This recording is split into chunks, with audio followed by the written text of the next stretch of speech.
my tile here.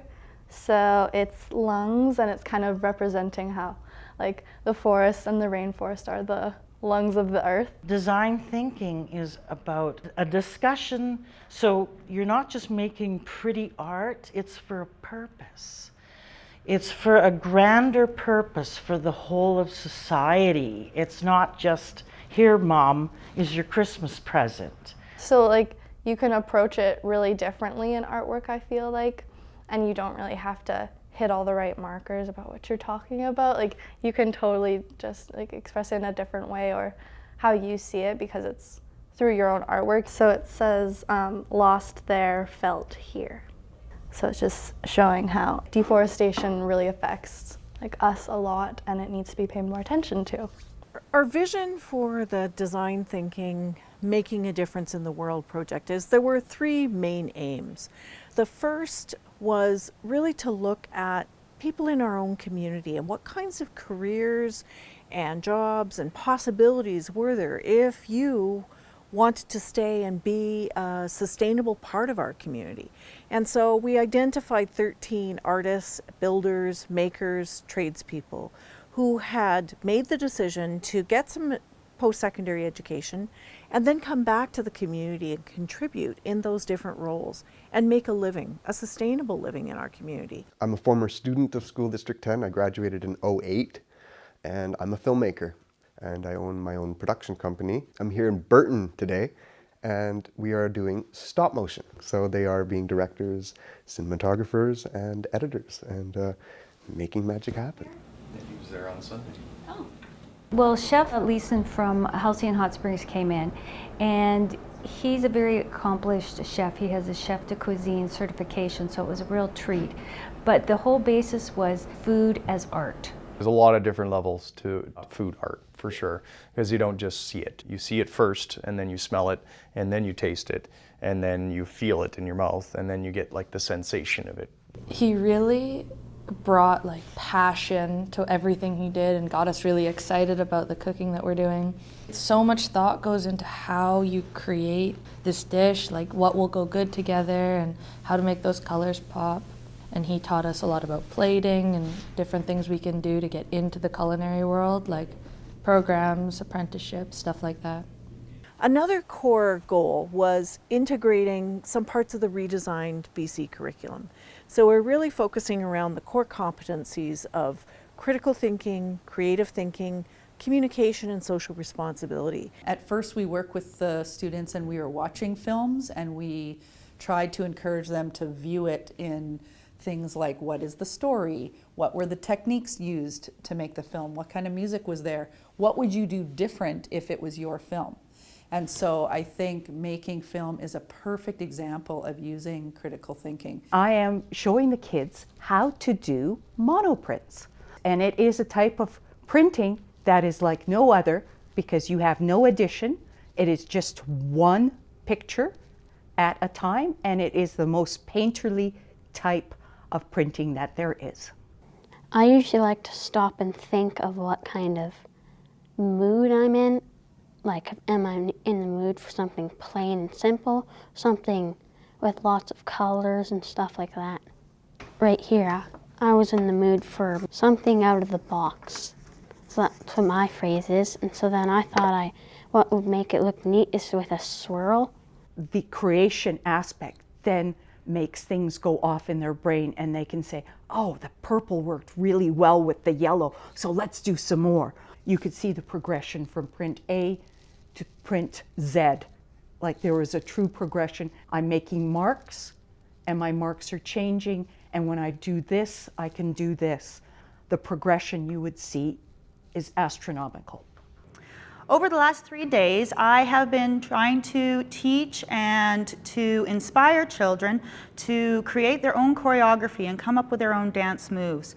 I really like to highlight some better known moves that we are all aware of, but I really want the kids to come up with their own designs and their own movements. I made up one of the dance moves, brush it off. And I was thinking of like fire because the lyrics were like fire related. I never thought that I could feel the burn.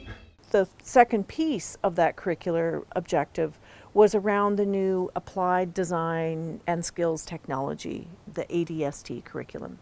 So finding some vibrant ways that involve community engagement as well as students and teachers engagement to bring that curriculum to life. The students are working on a small red cedar panel of a carving of their choosing of the design. I taught them the basic design principles. I wanted to share a little bit with them so that they can get an idea of the structure of it. And so they're working and carving it and trying to see where it goes and takes them. I want them to think about form and line. Having a nice flowing curve is satisfying. Your eye and your spirit and your heart and mind will tell you when something's right. Hopefully they will start seeing that and training their eyes to look at things in a deeper way.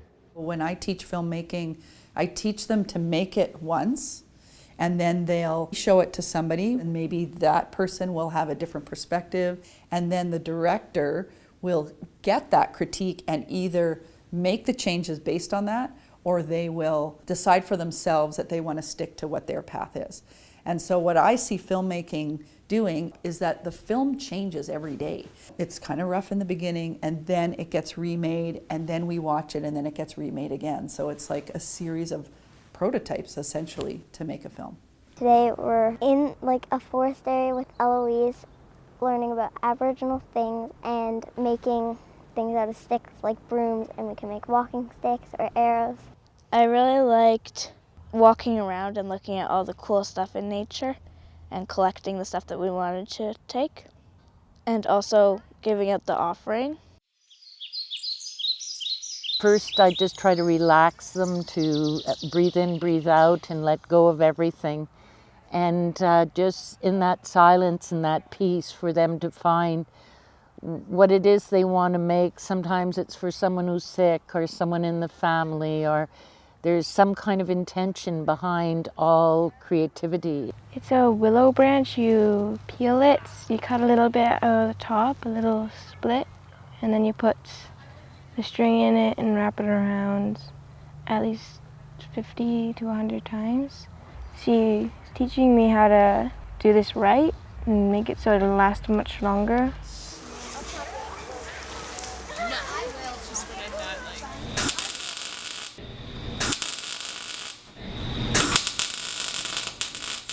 So basically we're building a sculpture for our school. Before we started making it, we did a lot of planning on paper, coming up with an overall design for it. When we were trying to come up with the concept, an idea was the hardest because we were bouncing off so many different ideas. It was just like hard to kind of pick one. And when we finally did, it was just kind of like took off. I like to beat my head against the design. I like to come up with 26 prototypes and then break them all to see what's wrong with them, break everything down and rebuild it, because I think then we come to the place that's something new. It's the job of the artist to create new culture, not regurgitate what already exists.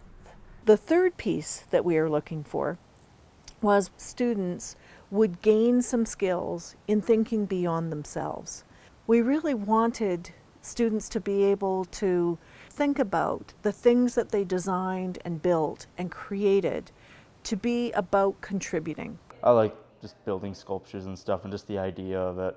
Maybe bring some artistic nature into the school to show other people that they can do it too, just like us. So the students are creating pottery, so many of them haven't done it before, so they're making bowls, and they're also making tiles for a mosaic. It's going to go up in the school. Quite a few of us, for our tiles, we chose things that were important to us, so whether it was like gay pride or something dark like psychiatric disorders, something to just kind of raise awareness, like, hey, this is important and you have to be aware of it.